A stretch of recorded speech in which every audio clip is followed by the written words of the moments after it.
প্রিয় ভিউয়ার্স, আজকে আমি আপনাদের জন্য একটা খুবই টেস্টি রেসিপি নিয়ে এসেছি। সেটা হচ্ছে তিলের নাড়ু।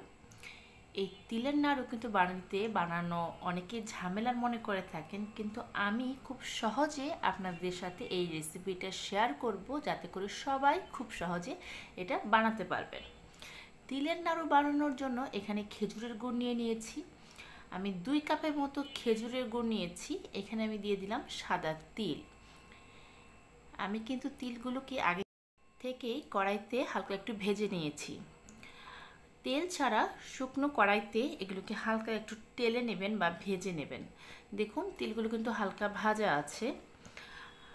তিলগুলো কিন্তু সাদা তিল নিয়েছি। সাদা তিল দিয়ে নাড়ুটা করলে আমার কাছে বেশি ভালো লাগে। এই তিলগুলো আপনারা বিভিন্ন সুপার শপ বা বড় বড় মুদি দোকানে পেয়ে যাবেন। এই তিলগুলো এনে আমরা হালকা একটু ভেজে নেব, তারপর নাড়ু বানাবো। তাতে করে কিন্তু নাড়ুটা খেতে ভালো লাগবে। আর এই গুড়ের সাথে দিয়ে দিলাম সামান্য পরিমাণে জল। এখন এগুলোকে খুব ভালো করে পাক তুলে নিতে হবে। এই গুড়ের সাথে জল দিয়ে এই ভাজা তিলগুলোকে খুব ভালো করে আমি মিক্সড করে দিচ্ছি। দেখুন তিলটা কিন্তু খুব সামান্যই ভাজবেন, খুব বেশি ভেজে একদম ব্রাউন কালার করে ফেলার কোনো দরকার নেই। হালকা ভাজলেই হয়ে যাবে। দেখবেন তিলটা ভাজার পর পুটপুট শব্দ হয়েছে এবং তিল ভাজার সুন্দর একটা স্মেল চলে এসছে, তাহলে বুঝবেন তিলটা ভালো মতো ভাজা হয়ে গেছে। এখন গুড়ের সাথে একটু জল দিয়ে আমি ভাজা তিলগুলোকে খুব ভালো করে পাক তুলে নিচ্ছি। আমার এই রেসিপিগুলো যদি আপনাদের ভালো লেগে থাকে, তাহলে আমার চ্যানেলটা সাবস্ক্রাইব করে পাশে থাকা বেল আইকনটা বাজিয়ে দেবেন। আমি যখনই আমার চ্যানেলে কোনো নতুন ধরনের রেসিপি বা ভিডিও আপলোড করব, আপনি সবার আগে নোটিফিকেশন পেয়ে যাবেন। দেখুন তিলটাকে কিন্তু আমি খুব ভালো করে গুড়ের শিরার সাথে জাল দিয়ে নিচ্ছি। এই সময় কিন্তু চুলার আঁচটাকে আমি একদম লোতে করে দিয়েছি। তিলের নাড়ু বানাতে কিন্তু একটু সময় লাগে, 30 থেকে 40 মিনিট সময় কিন্তু আপনাদের দিতেই হবে। যদি চুলার আঁচ বাড়িয়ে তাড়াতাড়ি করতে চান, তাহলে কিন্তু গুড়টা খুব তাড়াতাড়ি পুড়ে যাবে আর নাড়ুটা কিন্তু খুব ভালো মতো পাক আসবে না। আর নাড়ু যদি ভালো মতো পাক না হয়, তাহলে কিন্তু সেটা হাতে নিয়ে আপনারা খুব ভালোভাবে লাড়ু তৈরি করতে পারবেন না।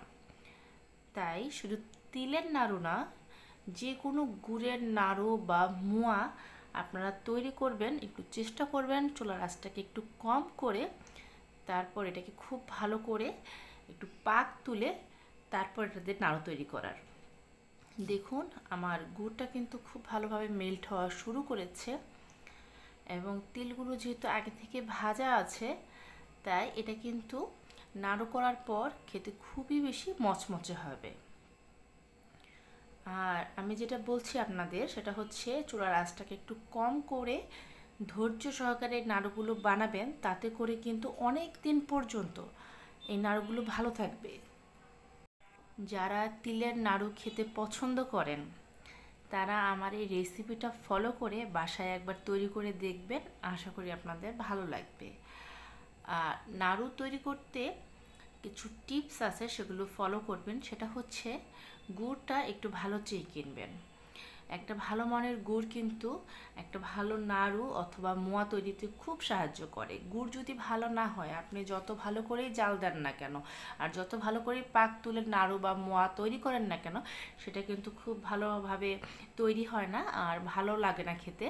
আপনারা অবশ্যই একটু ভালো মানের গুড় দিয়ে তারপরে এই নাড়ুগুলো তৈরি করবেন। তাতে করে ঘরে অনেক দিন পর্যন্ত এগুলো মচমচে থাকবে। আর তিলের নাড়ু বা মোয়া যেটাই তৈরি করেন না কেন, সেটা খেতে কিন্তু অনেক ভালো লাগবে। এই সাইড থেকে খুব ভালো করে এই তিলটার সাথে শিরাটাকে জাল দিয়ে নিতে হবে আর নিচে থেকে চামচ দিয়ে খুব ভালো করে মিক্সড করে দিতে হবে। যেহেতু গুড়ের তৈরি জিনিস, নিচে কিন্তু খুব সহজে পুড়ে যাবে, এই দিকটা আপনারা খেয়াল রাখবেন। কন্টিনিউ কিন্তু এভাবে নাড়তে হবে। দেখুন গুড়টা কিন্তু অনেকটা আঠালো হয়ে এসছে এবং গুড়টা ভালো মতো মেল্ট হয়ে গেছে। কি করে বুঝবেন যে গুড়টা খুব ভালো হয়েছে? পাক তুলতে গেলে দেখবেন গুড়টা খুব স্টিকি ভাব চলে আসছে, অর্থাৎ খুব আঠালো একটা ভাব চলে আসবে আর গুড়ের রঙটা কিন্তু এরকম টকটকে লাল থাকবে। তাহলে আপনারা বুঝতে পারবেন যে গুড়টা ভালো। গুড়টা যদি ভালো হয় নাড়ু ডেফিনেটলি ভালো হতে বাধ্য। আমার বাসার সবাই এই তিলের নাড়ুটা খুব পছন্দ করে, তাই আমাদের বাসায় প্রায়ই এভাবে নাড়ুটা তৈরি করা হয়। আমার চ্যানেলে মুড়ির মোয়া, গুড়ের নাড়ু, চিনির নাড়ু সবগুলোই দেওয়া আছে, কিন্তু তিলের নাড়ু আমি এখন পর্যন্ত আমার চ্যানেলে আপলোড করিনি। তো ভাবলাম আপনাদের জন্য এই রেসিপিটা আমি আপলোড করে দিই। যারা তিলের নাড়ু খেতে পছন্দ করেন তারা আমার এই ভিডিওটা দেখে বাসায় একবার হলেও ট্রাই করবেন। দেখুন এখনো পর্যন্ত কিন্তু গুড়টা একদম সম্পূর্ণ শুকায়নি। যখন এটা হয়ে আসবে গুড়টা কিন্তু ভালো মতো একদম আঠালো হয়ে আসবে, আর এই ঝোলটা কিন্তু থাকবে না, আর যে লিকুইড যে গ্রেভিটা আছে এটা কিন্তু থাকবে না, একদম আঠালো একটা স্টিকি ভাব চলে আসবে। তখনই বুঝবেন যে তিলের নাড়ুটা একদমই রেডি হয়ে গেছে। কিন্তু তার আগ পর্যন্ত একটু ধৈর্য সহকারে এটিকে খুব ভালো করে জাল দিয়ে নিতে হবে। তিলের কিন্তু তক্তিও খুব ভালো লাগে, সেই রেসিপিগুলো আমি আমার চ্যানেলে খুব শীঘ্রই আপনাদের জন্য আপলোড করে দেব। অনেকেই তিলের নাড়ু বানায়, কিন্তু আমি দেখেছি সেটা কিছুদিন গেলে পরে সেগুলো মচমচে থাকে না বা ঝুরঝুরে হয়ে যায়, খেতে ভালো লাগে না। আসলে ঠিক মতো যদি পাক না আসে আর গুড়টা যদি ভালো না হয়, তাহলে আপনারা যত কষ্ট করেই বানান না কেন সেটা কিন্তু খেতে ভালো লাগবে না। তাই অবশ্যই ভালো মানের গুড় দিয়ে তারপর ভালো করে জাল দিয়ে আপনারা নাড়ু বানানোর চেষ্টা করবেন। তাতে করে দেখবেন অনেক দিন পর্যন্ত এই তিলের নাড়ুগুলো আপনারা বাসায় সংরক্ষণ করে খেতে পারবেন, একটুও নষ্ট হবে না। আমি নাড়ু বা মোয়া যেটাই বানাই না কেন একটু ধৈর্য সহকারে ভালো করে পাক দিয়ে তারপর সেটা দিয়ে তৈরি করি। তাতে করে আমি দেখেছি এগুলো খেতে তো খুব ভালো লাগেই, আবার অনেক দিন পর্যন্ত বাসায় রেখে খাওয়া যায়, একটুও নষ্ট হয় না। এই জিনিসগুলো আপনারা অবশ্যই খেয়াল করবেন, তারপর আপনারা নাড়ুটা তৈরি করবেন। দেখুন আমার গুড়টা কিন্তু অনেকটাই স্টিকি হয়ে এসছে, অর্থাৎ অনেকটাই শুকিয়ে এসছে। আর আপনারা এটা খুব ভালো করে আর একটু পাক দিয়ে নেবেন, তাতে করে কিন্তু নাড়ুগুলো খুব ভালো হবে। আমি কিন্তু চুলার আঁচটাকে একদম কম রেখে এই তিলের নাড়ুটা খুব ভালো করে পাক দিয়ে নিয়েছি। দেখুন জিনিসটা কিন্তু একদমই আঠালো হয়ে এসছে। এ সময় কিন্তু খুব বেশি সাবধানতা অবলম্বন করতে হবে, তা না হলে কিন্তু নিচে লেগে যাবে। এটাকে খুব ভালো করে আমরা একটু পাক তুলে নিয়েছি।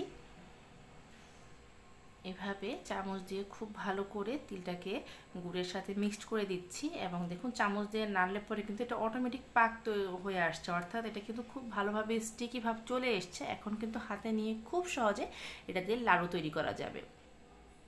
খুব বেশি আবার জাল দেবেন না, তাতে করে কিন্তু একদম ঝুরঝুরে হয়ে যাবে। আমাদের আর জাল দেওয়ার দরকার নেই। এখন আমরা চুলার আঁচটাকে একদম টোটালি বন্ধ করে দিয়েছি।